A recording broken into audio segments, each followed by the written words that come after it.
All right, you guys, welcome back to the channel. This is Talks with TJ. This is another news and reviews video. As y'all do know, let's jump right into it.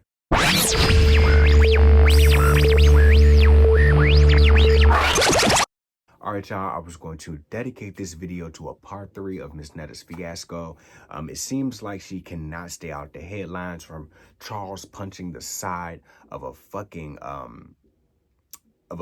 like metal fucking, I can't even tell you what it was. I can't even think of it right now, but this nigga punching the side of walls and shit. Miss Netta spitting in her goddamn food, her disrespecting black people on live, all the way into Tia getting into her ass after they did the interview. I think I posted a review of the interview with the aunties. Well, since then, she's fell out with Tia Kemp. Kaya has gotten into her fucking ass. It was absolutely insane. However, there is more important news to dig into today, and we're going to have to push Miss Netta's situation to the side. I also want to touch on Tyler Perry, but right now we're going to talk about the election cycle. Since I last talked about politics on this channel, Joe Biden, our president, currently has stepped down. He will not be running again in the 2024 election cycle for the next 4 years. Since then, Kamala Harris has stepped up. She has also gained enough votes to be the Democratic nominee, and she has also picked her VP, Mike Waltz, which is the governor of Minnesota. On the RNC side, we had an assassination attempt with former President Donald Trump. He's also picked his VP, which is J.D. Vance. And there was a lot of misinformation that was going around surrounding this assassination, of course. However, to my understanding, there was debris that hit the top of his ear. The bullet missed his head. And other than that, he was fine. He was in an okay bill of health in regards to the circumstance. However, my condolences does go out to the family that that individual passed away from, because multiple people were injured and one person has passed from that situation. Again, like I said before, this is a failure on Secret Service behalf, and since then, the head of Secret Service has stepped down. I want to now get into this part. Like I touched briefly on in the last video, this is purely identity politics. This is purely a popularity contest. Long gone are the days of decorum. Long gone are the days of compromise, reaching across the aisle. It's either this or that. There's nothing in between, right? Long gone are the days where Mitt Romney made lighthearted jokes in regards to Barack Obama. Yes, he has said some nasty things. Yes, they went back and forth, but there was still a level of mutual respect, especially between him and John McCain, right? Despite them being two opponents, you can tell that they were still colleagues. And maybe that is a double-edged sword. Again, I believe I briefly spoke on this in the last video. People don't want to see that anymore. The American public doesn't want to see that anymore. They don't believe that's real, right? It does not translate well to the average American worker. It shows that you guys are still elitists. It shows that even if you're on the left or on the right, that both of you guys are spending too much time in Washington. You're not on the ground. You're not speaking to the actual base. You're not speaking to the rest of America. You're living in this bubble, essentially. So long gone are those days. However, I like those days. I'm not going to lie to you. I liked when we were able to sit down and talk about the issues, talk about their personal opinions and how they were approached those issues, constructive criticism from both sides. However, it still maintained a level of respect across the board. Those days are over with. After Donald Trump got elected in 2016, all fucking hell broke loose. In 2020, we had them storming the Capitol because they believed that the election was stolen from them. In 2024, they was threatening of a civil war. And everybody is scared about this 2025 project. And the Democrats have used this as like a base of fear, saying that your democracy is on the line. However, in the past 4 years, you have not been favorable, even on the left, in regards to your foreign policy.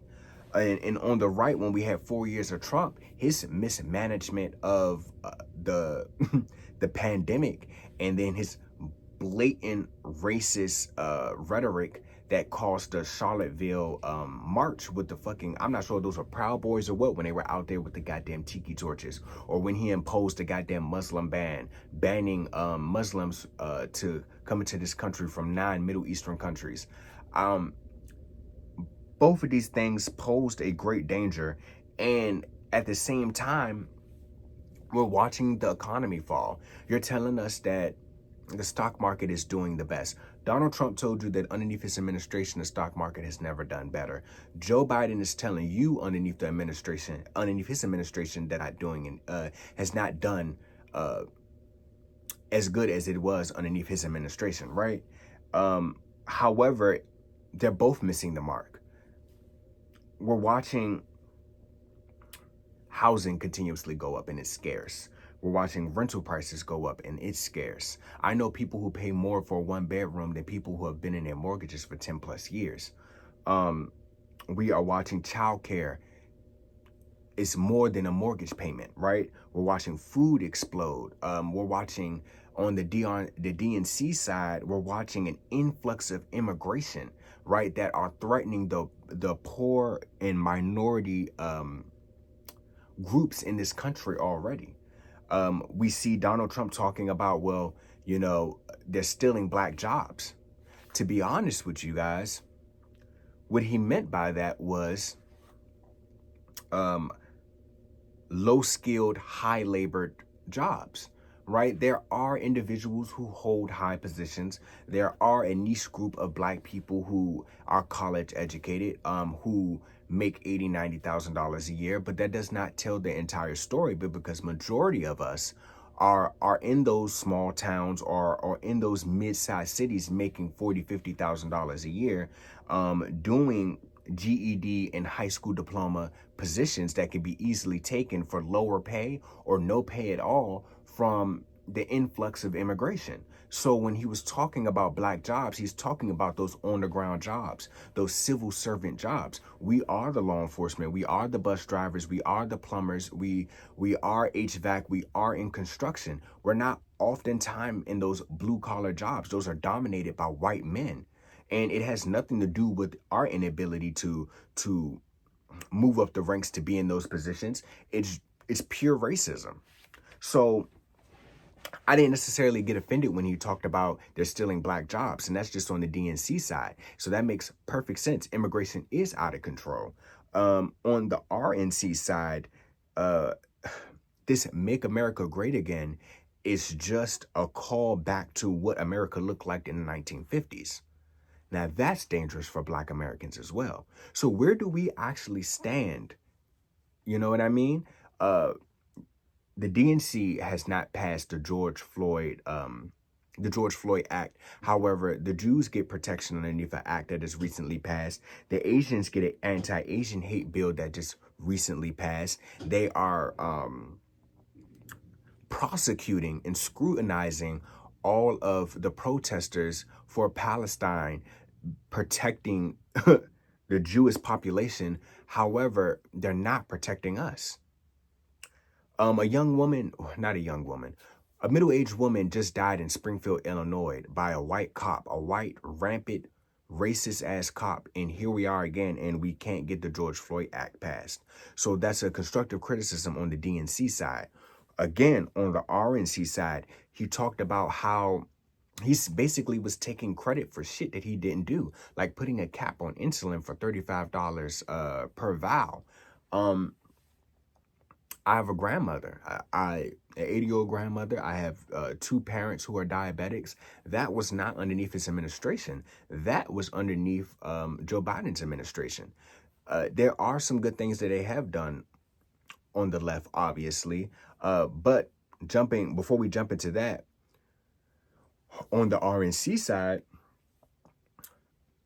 the poor mismanagement of the pandemic, again, the racist rhetoric, him and these tax cuts did not benefit us. It only benefited the rich. He got rid of the child tax credit. underneath his administration, the reason why the economy was doing so well up into the pandemic is because that's how Barack Obama left it. That is not how Donald Trump left it. I can also talk about that this was a shared fault between the Federal Reserve and the excessive spending of the DNC when it came down to the pandemic. And I'm going to specifically speak on those $600 a week checks that you got, those stimmies that you kept talking about, those excessive PPP loans had put so much money into the market, which put so much money in circulation, it started the inflation. Plus the mixing bowl of shortages because of the pandemic, it created a clusterfuck of things that led us into this situation that we're in right now. After the 2008 crisis, because it was a housing crisis primarily, people panicked, companies panicked, they stopped building homes. So when we got the 2% interest rate in 2020 and everybody was buying homes like this, it overinflated the house market. So I'm just going point per point here, right? Which also led into a housing crisis. The housing crisis is also not just happening here, it's happening all over the world. These are the issues that I briefly talked about and the constructive criticism that I would like to see resolved from either the left or the right. At this point, personally, I've always never picked a side. I've always chose unaffiliate because I like to make my decision on my own. But because of the DNC's foreign policy, because of the rapid immigration crisis, I don't think I can trust the DNC. I can't trust the RNC because of the blatant racism, the blatant disregard to Black people, the blatant pandering to poor white uneducated men and poor white uneducated or sometimes even educated women that just stand behind white men because that's how their patriarchy works. And I can't again, back on the DNC side, because I've always voted blue up until now, that I don't know which side I'm actually going to take, or versus it being independent. Again, immigration, they are coming for your jobs. They are coming from your housing. They are coming for your benefits. They are receiving health care. You make a $40,000 a year and still have to pay taxes, goes to someone who does not have to pay taxes at all, and they're getting health care, they're getting houses, they're getting loans. I know this sounds crazy, but it's happening. Multiple cities are spending anywhere from $500,000 to $1.5 million a day on these goddamn immigrants, and it's getting out of control. This money can be allocated elsewhere. This money can be allocated, and again, I talked about this in the last video, to the individuals who live on Skid Row, the individuals who are homeless in Washington, D.C., the individuals who are homeless in Chicago, New York, Atlanta, Houston, etc. The money needs to be allocated somewhere else, not towards immigration. To my understanding, part of the reason why we give aid packages to foreign countries is to prevent an influx of immigration into the country. It is cheaper to give out money than for them to be housed here. However, it looks like that's not working. And that's a failure on the DNC side. However, prior to Trump, Obama was the king of deportation, which was crazy. The RNC side, I think is so simple. It's not complex. I don't have to go deep into that. Going back to this being identity politics, Mike Waltz is a huge personality. Yes, he actually has done great things for his state. Yes, he makes a great pair with Kamala Harris. I think that was the smartest pair. Ben Shapiro was someone who the Republicans were afraid of because Pennsylvania is a swing state. However, Mike Waltz brings the personality needed to take down Trump. I now feel like the RNC is a bit intimidated by them not picking Ben Shapiro. They thought they were safe.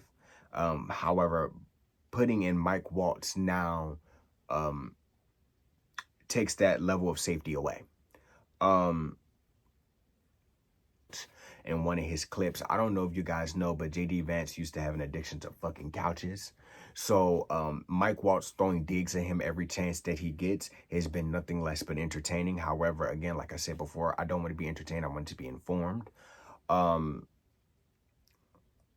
I honestly, like, I don't know where the fuck we're gonna go. Jumping into November the 4th, them calling for a civil war if it doesn't go in their direction, I don't know where this is gonna go.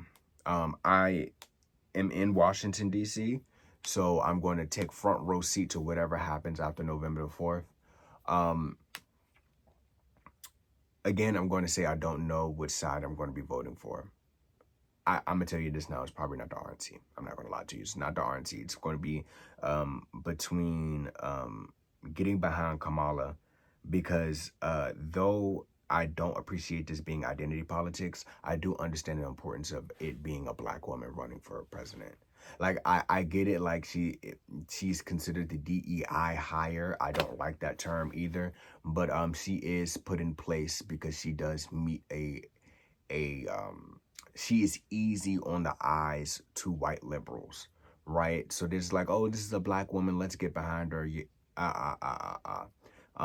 She also does represent HBCUs. She does represent AKAs. She does represent black women, so I do understand it in that regard as well. However, do I think that she's best for the job? No. But do we need Trump? Another 4 years of Trump? No. Economically, again, we were fine, but that was because of Barack Obama. I don't think that it would be much of a problem in foreign policy either.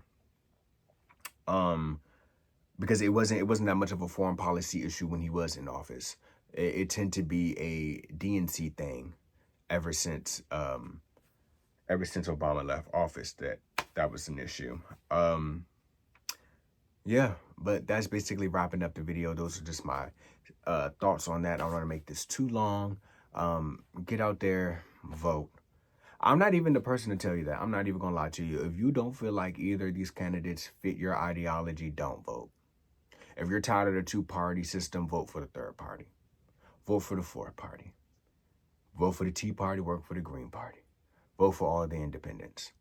Yeah, split the fucking vote. If you don't like it and you want to see change, vote for something that is absolutely out of the purview of the left or the right. Because honestly, I'm getting sick and tired of this shit too.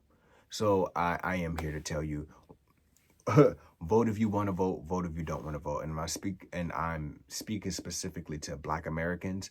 The rhetoric that your ancestors died for you to vote, they died for you the option to vote, the option to give your opinion on the way you want this country swayed. And if that is no opinion at all, you have the right to do that as well. This has been Talks with TJ. Peace.